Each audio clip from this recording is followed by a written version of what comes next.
ఆడశిశువు ఆవేదన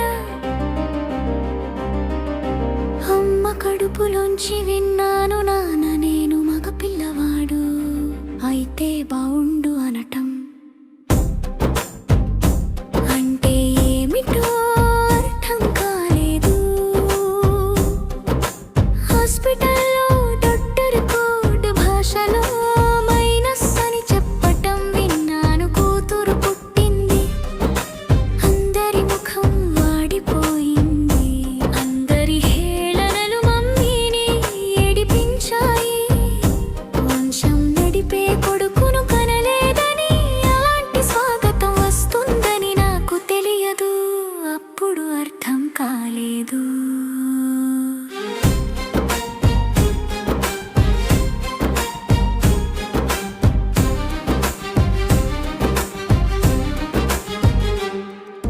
డస్ట్బిన్లో ఎదగని పిండంగా,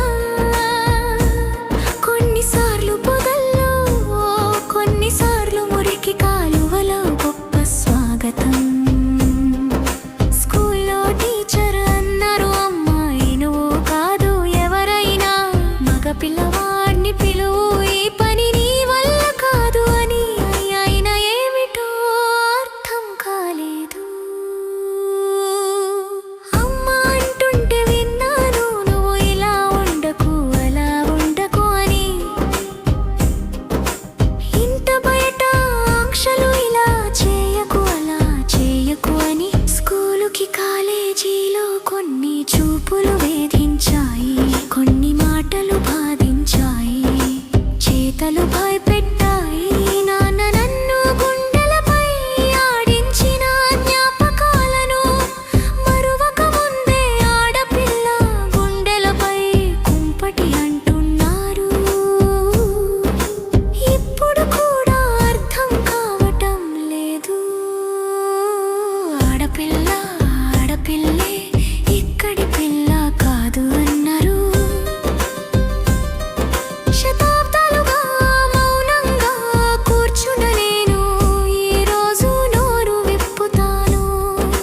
తలుపులన్నీ పగలగొట్టి ఈరోజు నిజం చెబుతాను. సహనాన్ని నా బలహీనతగా భావించవద్దు. విశ్వములో అడుగు పెట్టాము, విజ్ఞానంలో ముందుకు వచ్చాము. దేశాల అధిపతులుగా ఉన్నాము, అధికారులుగా, తల్లులుగా, ఉపాధ్యాయునులుగా, సమాజ నిర్మాణానికి మూల స్తంభాలుగా ఉన్నాము. అలా ఎదగడానికి సహకరించిన తల్లిదండ్రులు కూడా ఉన్నారు. వారికి పాదాభివందనం. వారిలాగా ఎదగాలని ఉంది, ఇంకా మారాలి ఈ సమాజం. ముళ్ళ పొదల్లో ఆడశిశువు వర్షం, అనాథాశ్రమాలలో బాలికలు, వదలని వెకిలి చేష్టలు, ఆగని అత్యాచారాలు. అడగాలని అనిపించింది దేవుడిని, అందరినీ ఒకేలా పుట్టించవచ్చుగా అని భయమేసింది. ఎవరైనా వింటే ఎంత బరి తెగింపు. దేవుడిని ధిక్కరిస్తావా, ఆడపిల్లవై ఉండి అని అంటారని. మారొచ్చుగా ఈ సమాజం, మార్చవచ్చుగా ఆలోచన విధానం. అమ్మాయి పుట్టింది ప్లస్ అని చెప్పొచ్చుగా డాక్టర్లు. గుండెలపై భారాన్ని తగ్గించే తల్లి నా బిడ్డ అని అనాలి కదా నాన్న. అమ్మ నీ మీద నమ్మకం ఉంది, భవిష్యత్ నిర్మించు అనాలి కదా అమ్మ.